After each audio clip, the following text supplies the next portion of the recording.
All right, so let's get into it. Today, I decided to jump into a little bit of a breakdown video. So one of the number one things that I see in our sport, especially with students, is kind of struggling to understand where their lost time is. So I have a student recently that I've been coaching quite a bit, and he's really jumped up in the ranks. I believe he's a master now. So he's really jumped up pretty far, and he's got a lot of great gun skills. So the issue now is what's going on and where is that time lost? So I was able to get an opportunity to shoot with him this weekend, and I had him send me some stages. But this specific stage, it was all in that stage planning, baby. So I wanted to jump on here real quick and kind of talk about it. So this might be a little bit of a lengthy video, so I hope you stick with me. But the big thing for me is this will kind of teach you or show you a little bit where decision making really matters when you're stage planning. So let's get into the time chart. So one of the number one things that I noticed about his run was that he had a big gap of running and reloading at the same time. So one of the biggest issues you're going to see in these stages or in the stage is that you cannot stop shooting the gun. That's the number one thing. If you stop shooting the gun, you've already lost to somebody else who constantly keeps shooting. Don't get me wrong. There's always some moments or some seconds where you might not be able to shoot. Obviously, you're going to see in this time chart that I have on the screen right now, where you're going to lose some time because of reloads and long distance that is forced. The difference in my run and his run is that I chose when to start shooting sooner and he chose to run longer and farther. So you're going to kind of see some difference in our stage runs where he has a gap and I have a gap where I had to reload and he didn't. His first reload or his biggest gap took him 5 seconds. My biggest gap started at 190. So let's just kind of go through the chart here and I'll kind of give you. So obviously I'm in green, he's in orange. So my draw was 111, his 126, a little bit faster. But look at our splits now. Our splits are very, very close. So this is why I talk about all the time that splits don't matter in this sport. At some point when you get to the top level, you got to go fast at everything. But the splits are not where these top guys are winning these stages. These guys are winning these stages because they're constantly pulling the trigger. So I had a 111 draw, he had a 126. His very first split was a 21. My split was a 21. I had a 32 split. He had a 37 split, which is actually a transition, by the way. So I had a faster transition. And then he had a 21 split, or I had a 21, and then he had a 26 split. And then I had a 40 transition. He had a 43 transition. Then I had a 22. He had a 27. That last transition, or that last split, was me backing out on a target. His split was, he didn't really back out on a target, but he attempted to, okay? And this is all where you start to see where this adds up. This was probably the most frustrating shot for me was that 22 split because I pulled a Charlie because I just didn't square up to the target properly and kind of had bad form there. I say that because I remember that target very, very specifically. I had a 190 transition to the next target. His was 558. I want you to remember something about this moment right here. This was the key to my stage win, to beating him on the stage by quite a few, seconds there, or almost a full, almost a full 2 seconds. So the difference here was this position right here, 190 to a 558. He reloaded in here. Okay. So as I go through here, unfortunately, I don't have all of his shots. There was only 17 shots on the timer, even though they got the last shot and the first shot and some of this in between. We missed some of these shots just because the RO wasn't able to keep up or stay in front of him there.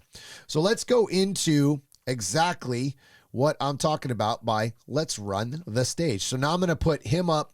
I'm going to have him run the stage first, and then I will show you my run.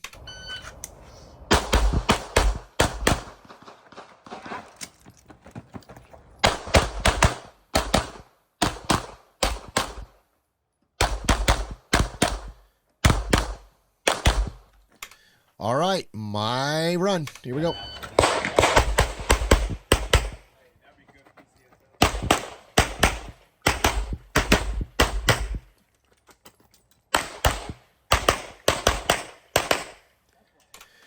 All right, I got a little sloppy on my vision on this stage, which is where 7 Charlies comes from. The craziest part about shooting is if you actually pay attention to where you're making mistakes on, it's pretty easy to see where those mistakes come from. If The problem is just trying to keep them from happening before they happen. So let's get into the stage plan here. So obviously I stand a foot forward of him. That didn't make a single difference for either one of us. That was not where an advantage or disadvantage. I just chose to stand there a little bit. So as we go through this, I'm going to kind of show you, and actually what I'll do before I start kind of breaking this down is I will run the entire stage again, but you'll be able to compare the stages. Here we go.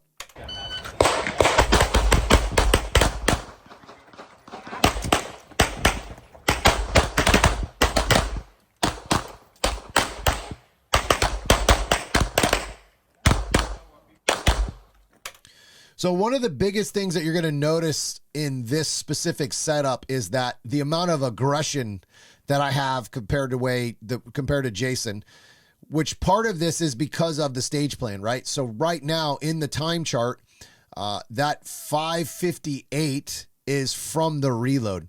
The 126 draw, that's just, effort. Again, it's not a skill thing. It's more of an effort thing. Who gets the gun out faster is going to win that battle. And obviously, getting to the gun and having, but again, if you look at our splits, are exactly the same. So what's the difference? It's just effort, getting the gun out of the holster. For me, it's always whoever gets the gun out the fastest, whoever aims the soonest is the guy that usually wins that stage or that battle of the, fastest to the target. And obviously the faster I get the gun out to the target is the faster I get to aim and shoot the gun. So again, everything adds up in this. And this isn't one of those things where it was like, oh man, Jason's 558 is the only reason he made a mistake or lost. It adds up. And I'll show you why as I go through the stage. So let's just start off with the draw. So the draw is done, and I'm actually going to mute this so that you don't hear this guy right now. As I draw, the problem isn't so much that I am faster than him on any of this. It's that I am way more aggressive on the exit. So if you watch the transition difference, my focus isn't on shooting. My focus is on movement, right? So I want to gain, I'm already gained 1.5, 2 steps. The problem I had here was that I didn't square up enough, and you can kind of see where I'm fighting my body a little bit to back out on that target. And that right there is where I shot the Charlie, because I did not square up and back out straight. I kept my body, I don't know, it just couldn't get my body turned. I was being very impatient there. So if you watch Jason on the transition is when I start making my body movement. He transitions and then stands and just kind of leans to the right a little bit. So right now, here's where I'm beating him automatically. My aggression on the exit, because my focus is on movement and not shooting the gun. Honestly, the targets are in my way as far as I'm concerned. Now, obviously, I want to shoot alphas and shoot fast and accurate, but movement is king in this sport. If you don't get on the move, someone else who does move is going to beat you. So you have to be fast and accurate, and that all starts with movement first, shoot in second. So my thought process when I walk a stage is, how do I get to the last target fast as possible with the best hits? So now I am, let's see, about 4 or 5 steps, like basically halfway where I need to be to get to my next set of targets. He's still leaving the first or second, he's on his first or second step. So let's go back. He's on 1. He's only got 1.5 steps, and I'm already 1, 2, 3, 4, 5, 6, almost 7 steps farther, and he's still into his second step. Okay. Now, here's what's important, and this is where our stage plans were so different. I chose to move and shoot on this center section, and there's a reason why. Because if you don't move and shoot on this, backing up, you would stop and shoot 2, 4, 6, 8, I think it was 10 shots, and you're going to kind of see it here. But before we move on to that, let's talk a little bit about the reload. Jason did mess up his reload here. He was supposed to reload much earlier. And something I teach and something that I've worked with him a lot is get the reload done as soon as possible. If you don't get your reload done as you're leaving the position, you are going to slow down your movement and your reload, because both of those things have to work together in sync timing wise. You end up aiming your gun and aiming your magazine, trying to put them together at speed. It doesn't usually work out too well doing that. So if you watch Jason, his reload is after Jason's on the right.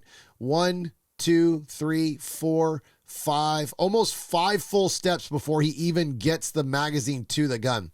Now that, if you look at what I'm doing, I'm already shooting the next target.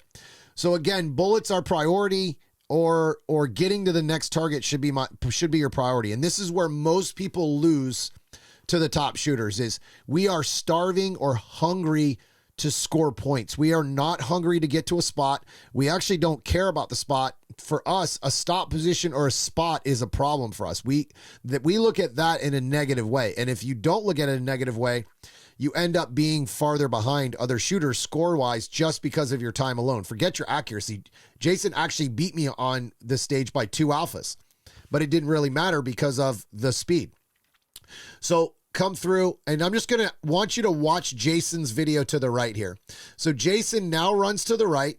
He shoots 2, 4, 6, 8, 10 shots, and he shoots 2, 4, 6 of those. Let's just say 6. I'll be generous, because he did move his feet forward, but guess which way he's not going? He's not going to where he needs to be. So really he shoots 8 shots, basically going nowhere, not towards the last target, right? So again, it's 2, 4, 6 shots. Let's just say it's only 6. I'll give you that. There's 6 shots of 0 distance gained towards your last target. So now I'm going to rewind here, and I'm going to go back to my stage. And I want you to watch how many shots I've taken on the move to a spot that everybody else has to go to. Everybody has to go to that same right corner. So now it's 2, 4, 6, 8, 10. I only had to stop for 1 target, and it's this guy right there in the far right corner. And then I chose to do my reload. And if you noticed on the reload, I'm doing that reload as soon as I come out of this corner. I'm immediately trying to get that reload done and finished. And I am right back to shooting the target again. While gaining distance, I'm right back to getting that gun up, getting my sights, and starting to pull the trigger. Now, if you look at the difference of where I'm standing right now, even with makeup shots, I am standing in the last position when Jason actually just created another stop position here because that target runs out. Okay, again, this is one of the reasons why you have to think on before you shoot these stages, why this is so important, because these little things all start to add up. Now, I'm going to go back to the time chart here. And again, we lost some time here because of we didn't get all the scores, but this last section is kind of the big section right here. If you look at this, like from 12, like that orange mark at the top here where 12 is, that big gap is his giant transition to the right side of no shooting, right? So that right there means he didn't score any single point at all for whatever that gap equals. So that in itself is actually what kills your score and your time, like very, very quickly. His time on on his last transition was 1.83 seconds. That's what that big orange gap is right there, is a 1.83 second gap. Now, if you look to my right and you look at the green, which is me, that big gap that I have, which is from, I guess I'd say that that's probably a 7 or an 8 is where right about where that is. My score on that was a 185 reload, gaining that distance that I needed to. Now, if you look, I lost 185 on a reload. His reload was 5 something, again, 5:58. If you look at the bottom right here, it's 5.58 seconds, which is what his reload and that long run took. So then if you look at the gap that I had, I only had to stop shooting in 2 spots. And it was the distance from the far left corner, and actually I'll go to my stage here. It's this distance right here from this point right here to here was 1.85 seconds I just said. So it was a 190 to this point right here. And then from this point right here off of this target to this shot including gaining, I don't know, I think it's almost 16 feet. That was a 185. So I only stopped shooting for just under 4 seconds on this stage.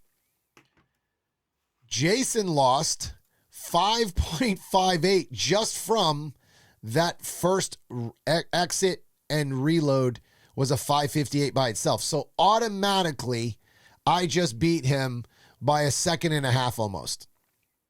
And that right there, just because of that one single decision, is where you're looking at the difference in our shooting. It's that simple. It's literally just stage planning and the amount of aggression I have to shoot more targets, right? To shoot more targets and get to the next target instead of running to the next position. Positions don't score points. They don't score points. Shooting targets scores points. Positions are only there if you have to be there. That's it. If you don't have to go to that position, why would you go to that position? If you don't have to stop, don't stop. That is the way to execute this sport and be fast without having to actually shoot faster. It's all about getting to the next target before the next guy, aiming before the next guy, and shooting alphas at speed. All right, guys, if you have any questions, hit me up in those comments, and I'll see you on the range.